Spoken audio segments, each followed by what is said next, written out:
The question is suffering inevitable? Yes, suffering can be avoided, but not in this world. Why? Because this world is designed to give us trouble. In the Bhagavad Gita, Krishna gives us that information. He says, Du kalayam asaswatam. That this material world is so designed to constantly give us trouble. Why? Because this is not where the soul belongs. The soul in this material world is like a fish outside of water. The natural habitat of a fish, the natural environment of a fish is the Atlantic Ocean, is a sea, is a river.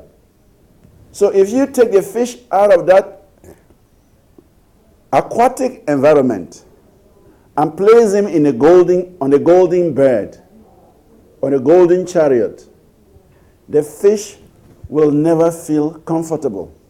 The fish will never feel happy because the fish is out of its natural environment, natural habitat. It cannot even breathe because the fish is so designed that it breathes inside water. So similarly, the spirit soul, the spiritual entity of man, which is animating this body, which is making this body alive, is not part of this material creation. It is part of the spiritual world. And so, being part of the spiritual world, when we enter this material world, that is the beginning of suffering. From the beginning of our lives in the womb of a mother, we have to go through so much trouble for 9 or 10 months in the womb of a mother. And then the day we come out, we are squeezed out through a very small channel. And then we enter into a different environment altogether. And so we naturally cry out. And then for the rest of our lives is misery, disease, different kinds of diseases, hunger, thirst, anger, sorrow, all kinds of miseries, disappointments, depression, stress. All these things are part of this material creation. So, to be in this material world and not be affected by misery means that you have to elevate your consciousness. It means you have to become spiritual. It is only when you have cultivated spiritual consciousness that you can rise above the miseries of this world. Just like a lotus flower in water. The lotus flower in water, even though it's situated in water, it is not touched by water. So the devotee of the Lord, because his consciousness is exalted, because he's practicing Krishna consciousness or God consciousness, he has risen above this material world. And so he's no more affected by the miseries of this world. But one who is not Krishna conscious, one who is not God conscious, will always be affected by the miseries of this world. It is a fact that we are imprisoned. The material world is called Durga Dham.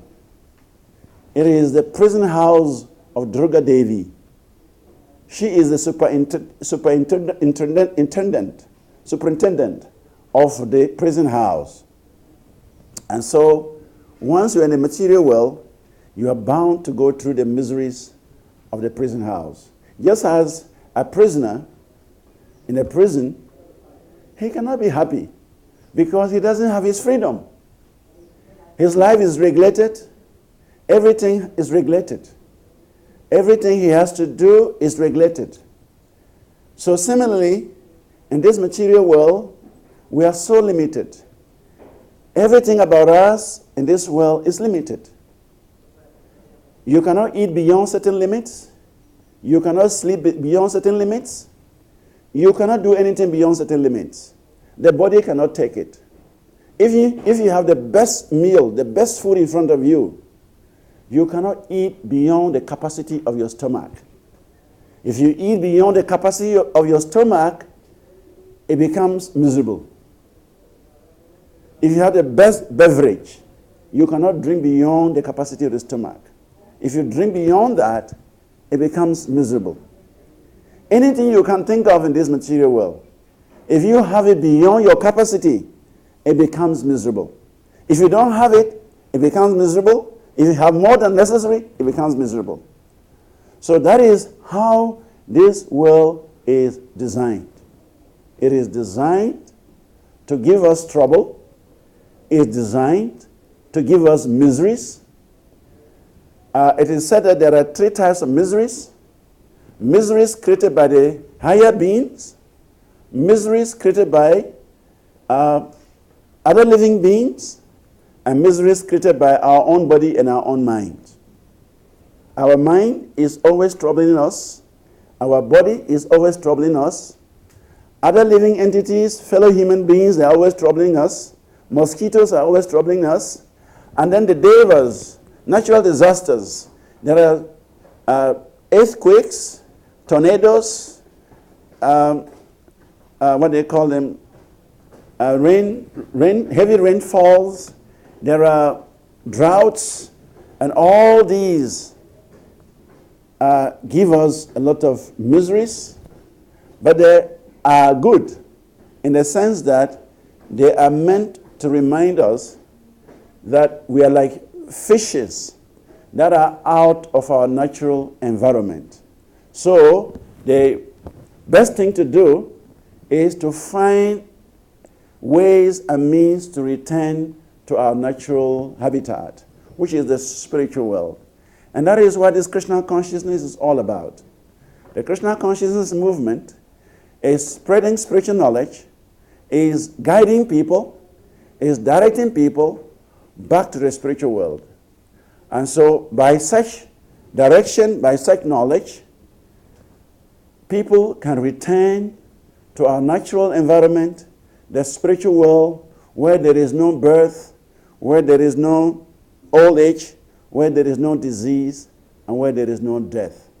That is a place where there is no miseries, and where there is constant festival, enjoyment, and interaction with the Supreme Personality of Godhead. So we invite everybody to come to the Krishna Consciousness Movement, to learn more about the soul, learn more about God, learn more about the spiritual world, and practice the method by which we can go back to the spiritual world.